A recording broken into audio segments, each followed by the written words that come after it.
Hello everyone, I am Abhinash Sahu. I am from Padampur, Odisha. Recently, I have cleared IBPS RRB PO. I have got selected in Chhattisgarh Rajya Gramin Bank.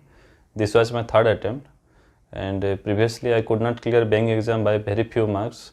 But this year finally dreams come true, and I got a selection. And over my banking journey, I have come across many banking platforms, and Oliveboard is one of them. Its GA classes really helped me a lot.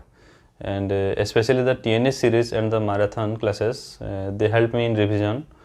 For English, I used a little bit odd approach. I have a hobby of watching English movies and web series, so I used those to improve my English, and it really helped me in securing a good marks. And for quants and reasoning, those were my already strong suit, so I have faced less difficulties in those.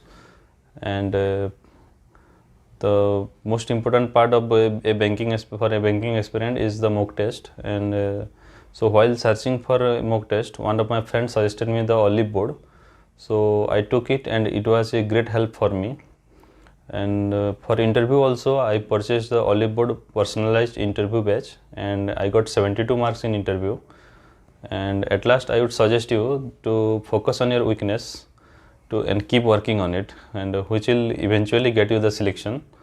And so study hard, prepare well, and thank you everyone. Thank you Oliveboard.